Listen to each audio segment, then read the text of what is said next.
नमस्कार मित्रांनो, स्टडी मॅथमध्ये सर्वांचे स्वागत करतो. येणाऱ्या अपकमिंग टीईटीसाठी आपण मॅथमॅटिक्सचा एक क्वेश्चन्स पूर्ण करत आहोत.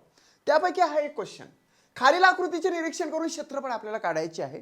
पी क्यू समांतर एस आर आहे, म्हणजेच पी क्यूची ही रेषा आहे ती समांतर काय आहे तर एस आर आहे. मित्रांनो, पी क्यू पेक्षा एस आर ही मोठी आहे.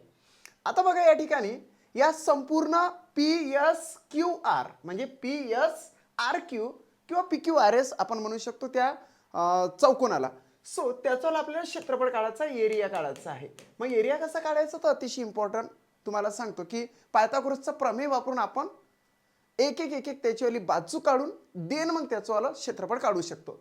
आता या ठिकाणी बघा, 8चा स्क्वेअर किती होते 64, 17चा स्क्वेअर किती होते तर तो होतो 289.